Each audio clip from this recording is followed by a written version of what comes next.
تبوک کا ایک واقعہ سنیے. یہ واقعہ بھی بہت اہم ہے معاشرے میں. اس قسم کے جو کیفیت پیدا ہونی چاہیے. جنگ تبوک رمضان کے زمانے میں یہ واقعہ جنگ تبوک کا ہوا تھا، اور تبوک جو ہے 600 مدینے سے 600 کلومیٹر دور فاصلے پہ ہے. تقریباً 30,000 کے قریب مسلمان تھے رسول اللہ کے ساتھ جو تھے.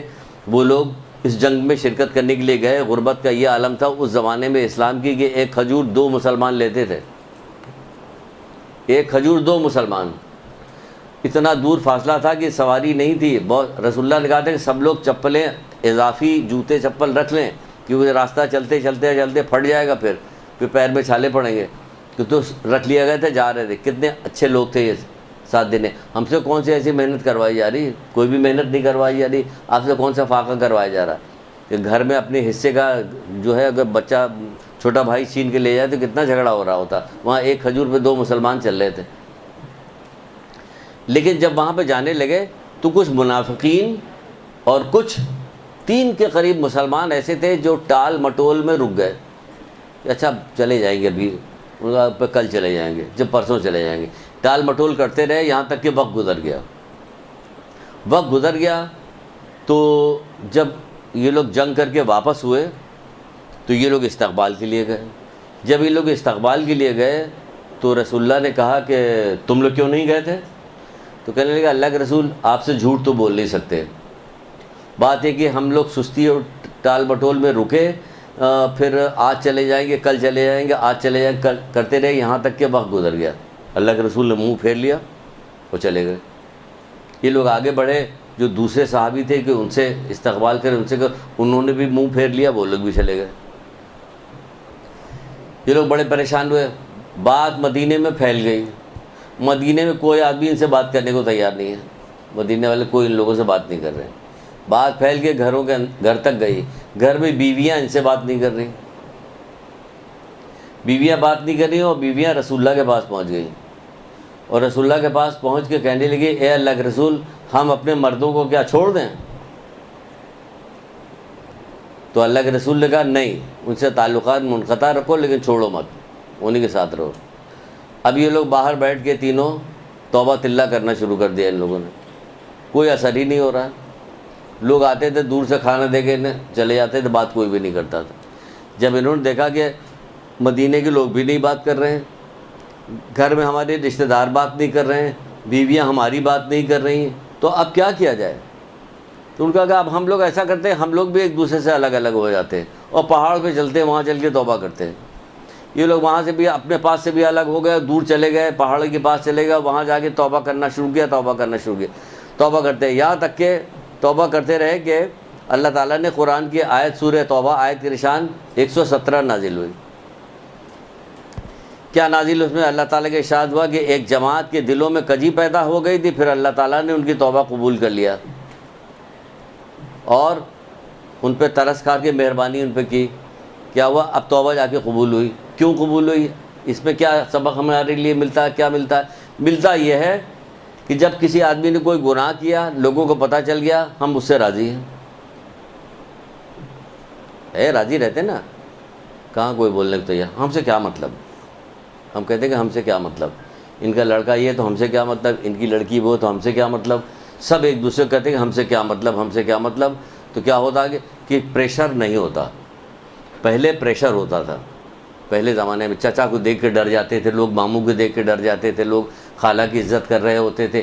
اب ایسی اس زبان کی وجہ سے اور روز آنا ہر وقت ملنے کی وجہ سے اور زبان درازی کی وجہ سے بیٹھ کے جہاں بیٹھ کے اتنی فضول باتیں، اتنی فضول، بچے ادھر سے گزر رہے ہیں، آ رہے ہیں، جا رہے ہیں، لڑائی جھگڑا ہو رہا، بدتمیزی کی باتیں ہو رہی. کیا ہوگا؟ ان کے دل میں جو ہے رشتہ داروں کے وقت گھٹتی جاتی. تبھی ماں باپ کو منع کیا گیا ہے کہ ماں باپ بچوں کے سامنے لڑائی جھگڑا نہ کرے، ورنہ بچوں کے دل میں ماں باپ کی وقت گھٹ جائے گی. ماں باپ کی وقت گھٹ جائے گی تو کیا ہوگا؟ ان کا کہنا نہیں مانیں گے تو نقصان ہوگا، دوہرا نقصان ہوگا. ایک تو وہ جس بات سے منع کر رہے ہیں اس کے نقصان کے لیے وہ، دوسرے ماں باپ کا کہنا جو نہیں مان رہا وہ، یہ 2 گناہ اس کو مل رہے ہیں. تو پہلے کیا ہوا؟ کیا کیا ان لوگوں نے؟ سب لوگوں نے چھوڑ دیا. تو ان لوگ توبہ کے اوپر مائل وہ کس قدر سختی کے ساتھ توبہ کی. پھر اللہ تعالیٰ کی طرف سے قرآن کی آیت میں نازل ہوئی. ہمارے یہاں کوئی چیز ہونے کو تیار ہی نہیں ہوتی, کوئی کسی کو کچھ کہنے کو تیار نہیں, کوئی کسی کو سمجھانے کو تیار نہیں, کوئی کسی کی بات ماننے کو تیار نہیں. کوئی مانے گا نہیں آپ کی بات, آپ کہتی نہیں, کوئی مانے گا نہیں. ماحول معاشرہ ایسا بن گیا کہ کوئی سننے کو تیار نہیں مان رہا, کیونکہ آپ بھی ایسی ہو گئی, مخلص نہیں رہ گئے. خالہ جو ہے بھانجی سے مخلص نہیں ہے, ماموں جو ہے وہ بھانجے سے, چچا بھتیجے سے مخلص نہیں, بھتیجا چچا سے مخلص نہیں, کیونکہ تعلیم کو ہٹا دیا, علم کو روک لیا گیا, کسی چیز کے بارے میں معلوم نہیں. بس جو دنیاوی علم حاصل کر لیا وہ ہنر ہے. دنیاوی علم تو ہنر ہے, وہ ہندو مسلمان سکھ عیسائی کافر سب کے پاس ہے. یہ وہ علم جو قرآن و حدیث کا علم تو مومنین کے پاس ہے, تو مومنین سے یہ والا علم بھی چھین لیا. جب کبھی شروع کی کلاسز جو نئی ہوتی ہیں اس میں جب علم کے فضیلت کی بات بتائی جاتی ہے تو ایک آدھ بندہ کوئی ہمت کر کے, نئی کلاس ہوتی ہے, ہمت کر کے پوچھتا ضرور. تو کیا دنیاوی علم حاصل کرنے کا کوئی فائدہ نہیں ہے؟ اب تک دنیاوی علم حاصل کرنے تو کبھی نہیں پوچھا کہ کیا آخرت کا علم حاصل کرنے کا کوئی فائدہ ہے یا نہیں فائدہ ہے. جب سے آخرت کے علم کے فائدے کا بتایا جانے لگا فوراً دنیاوی علم آ گیا. دنیاوی علم تو دنیا میں دو ہوتا ہے, مومن ہوتا ہے یا جاہل ہوتا ہے. انہیں پتہ چلا مومن جاہل نہیں ہوتا, یا مومن ہوتا ہے یا جاہل ہوتا. مولا کے قول نہیں ہو, یا مومن ہوتا ہے یا جاہل, پتہ چلا مومن جاہل نہیں ہوتا. تو جب مومن کیا کام ہوتا ہے, پڑھا لکھا. کہاں مومن پڑھا, دینی علوم حاصل کرنے کو تو بڑی زیادہ مصیبت کی بات سمجھی جا رہی ہوتی. یہاں ہر بات میں یہی بتایا جاتا کیا مصیبت کے, یہ دیکھو کتنی بڑی مصیبت پڑ گئی اس کی وجہ سے کہ ہم لوگوں نے امر بالمعروف نہی عن المنکر چھوڑ دیا, ایک دوسرے کو برائی سے روکنا چھوڑ دیا ہم لوگوں نے.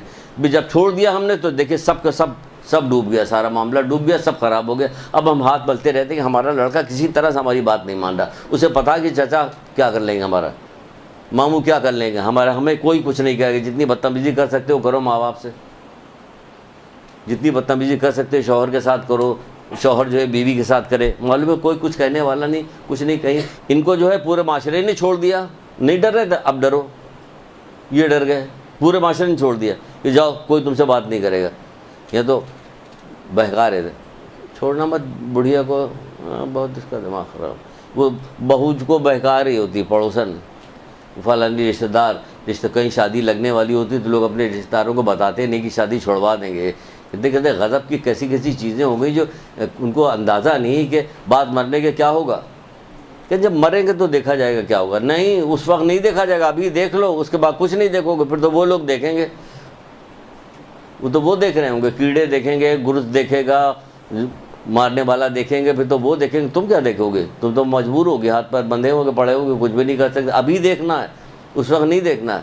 تو کیا کہ ہمیں ایک دوسرے کو روکنا ٹوکنا چاہیے مخلصانہ طور پہ. ایسا روکیے ٹوکیے گا تو کوئی برا نہیں مانے گا. جب آپ کے دل میں کوئی ہو تو آپ سوچیے گا, غور کیجیے گا کس طرح سے منع کیا جائے ہمیں جو یہ برا نہ مانے. آپ کو حدیثیں یاد ہوگی تو بیان کیجیے, حدیثیں نہیں یاد ہوگی تو کہاں سے بیان کیجیے. حدیث کے بدلے قرآن تو یہ کہہ رہا, حدیث تو یہ کہہ رہی, قرآن یہ کہہ رہا, حدیث یہ کہہ رہی. بار بار کہیے گا تو رواج اس کا پڑے گا, رواج اس کا پڑے گا تو برائیاں رکیں گی اس کی.